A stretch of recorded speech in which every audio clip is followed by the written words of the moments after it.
नमस्कार किसान भाइयों, मैं हूं जेएल प्रजापति, सहायक संचालक कृषि एवं अनुविभागीय कृषि अधिकारी जिला दमोह। आप देख रहे हैं जगत कृषि संदेश। जगत कृषि संदेश में आपका बहुत बहुत स्वागत है। मैं अपना संदेश प्रारंभ करने से पहले, जैसा कि हमारी जो टैगलाइन है उससे प्रारंभ करना चाहूँगा कि खेती करो ऐसी कि सभी किसान बंधु करना चाहें आपके जैसी। तो किसान बंधुओं, जो आज का हमारा संदेश है वो ये है कि अभी वर्तमान स्थितियों में जो है तापमान में वृद्धि हो रही है। जब तापमान में वृद्धि होती है तो हमारी फसलों में कीट व्याधियों की समस्या बढ़ जाती है। तो जो किसान बंधु मसूर या सरसों की फसल लगाए हुए हैं उनमें एक कीट लगता है माहू, जिसको जो है इंग्लिश में एफिड कहा जाता है। तो इसके नियंत्रण के उपाय क्या हो सकते हैं, तो हम आज समझते हैं कि माहू कीट के नियंत्रण के उपाय क्या क्या हो सकते हैं। तो आइए समझते हैं। इसका जो लोकल नेम है वो गांव में जो नाम पुकारते हैं इसको, बुंदेलखंड में इसको म्याऊ करके बोलते हैं लोग बाग। तो इसका लोकल नेम म्याऊ है जो है, और इसका जो वैज्ञानिक नाम है वो है लाइपेफिस इरिसाइमी, और इसका जो गण है हेमिप्टेरा गण के अंतर्गत आता है। और इस गण की जो विशेषता है, हेमिप्टेरा गण में जितने भी कीट आते हैं उनकी जो डैमेजिंग स्टेज है, मतलब नुकसान पहुंचाने वाली जो अवस्था होती है, वो जो है शिशु और वयस्क दोनों नुकसान पहुंचाते हैं। मतलब इसमें शिशु को निम्फ कहा जाता है और वयस्क को एडल्ट कहा जाता है। इस कीट की जो नुकसान की अवस्था है वो शिशु मतलब बच्चे भी नुकसान पहुंचाते हैं, और जो वयस्क होते हैं उनको भी नुकसान पहुंचाते हैं। तो दोनों ही अवस्थाएं इसकी नुकसानदायक अवस्था होती हैं। अब बात करते हैं कि इसका जो ये माहू कीट है, जिसको हम इंग्लिश में एफिड कहते हैं, इसका जीवन चक्र कैसा होता है, एक कैसे जो है इनका जो है शुरू होता है जीवन चक्र और कैसे ख़त्म होता है। तो किसान बंधुओं, मैं बता दूं कि जो है इनमें इनकी जो पहली अवस्था होती है वो अंडावस्था आती है, और दूसरी अवस्था जो होती है वो शिशु अवस्था होती है, और तीसरी अवस्था जो होती है वयस्क अवस्था होती है। लेकिन हमारे जो मैदानी क्षेत्रों में है वो इनकी अंडावस्था नहीं पाई जाती है।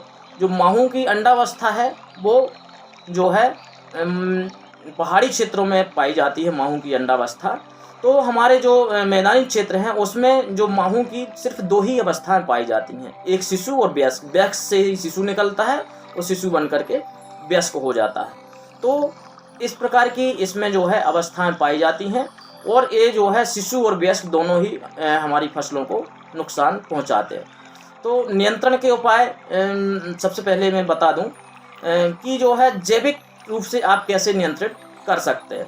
तो जैविक रूप से सबसे आसान तरीका है नियंत्रित करने का कि 10 किलो आप कंडे की या जो गोबर के उपले बनाए जाते हैं उसके जो है राख यदि आपको मिल जाए, उसमें 10 ml जो है मिट्टी का तेल, केरोसिन तेल यदि मिल जाए आपको, वो डाल दीजिए 10 किलो गोबर की जो कंडे की राख है, और उसमें 10 ml मिट्टी का तेल मिला करके उसको अच्छे से मिला लीजिए, और आप 1 एकड़ खेत में छिड़काव कर दीजिए। आप देखेंगे कि आपके खेत की सारी माहू मर जाएगी।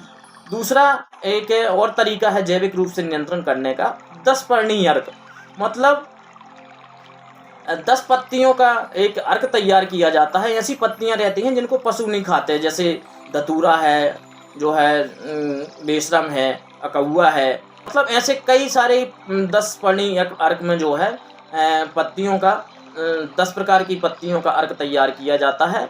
इसकी 2 से 3 लीटर जो है 100 लीटर पानी में मिला करके, 100 लीटर पानी में 2 से 3 लीटर 10 पर्णी अर्क जो है यदि हम 1 एकड़ में छिड़काव कर देते हैं तो इस कीट का नियंत्रण हो जाता है।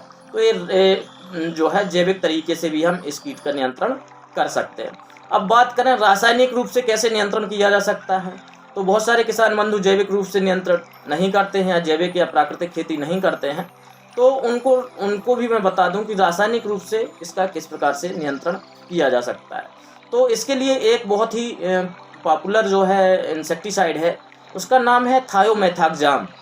थायोमेथाक्जाम 25 WG फॉर्म में आता है। WG मतलब वेटेबल ग्रेन्यूल फॉर्म में आता है। इसकी 80 ग्राम प्रति एकड़ के हिसाब से यदि आप छिड़काव कर देते हैं तो इस कीट का नियंत्रण हो जाता है। इसका जो व्यापारिक नाम है थायोमेथाक्जाम का, टाटा की अनंत करके आती है, धानुका कंपनी की अरेवा के नाम से आती है, और अदामा की जो है शकगन के नाम से ये दवाई आती है। अब एक दूसरा टेक्निकल है जिसमें इमीडाक्लोप्रिड 200 SL रहता है। इसमें जो है 17.8% WW रहता है। तो इसकी 50 ml प्रति एकड़ के दर से यदि आप छिड़काव कर देते हैं तो इसका प्रभावी नियंत्रण हो जाता है। इसका जो व्यापारिक नाम है वो बायर की जो है कॉन्फिडोर करके जो है एक कीटनाशी आता है, उसका जो है यदि आप 50 ml प्रति एकड़ की दर से छिड़काव कर देते हैं तो इस कीट का नियंत्रण हो जाता है।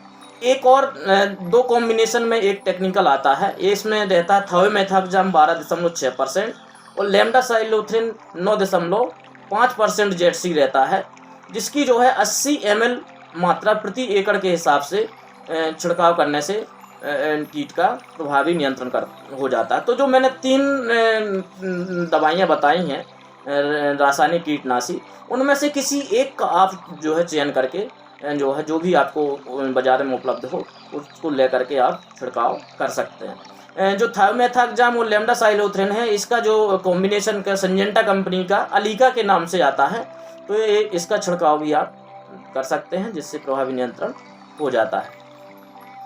किसान बंधुओं, आपको ध्यान ये रखना है कि आपको पानी की मात्रा जो है पर्याप्त रखना है। बहुत सारे किसान बंधु पानी जो है पर्याप्त मात्रा में फसल में छिड़काव नहीं करते हैं, तो उसका जो है प्रभावी नियंत्रण नहीं हो पाता है। तो मेरा किसान बंधुओं से अनुरोध ये है कि जो है आप कम से कम 150 से 200 लीटर पानी प्रति एकड़ के हिसाब से छिड़काव आपको करना आवश्यक है।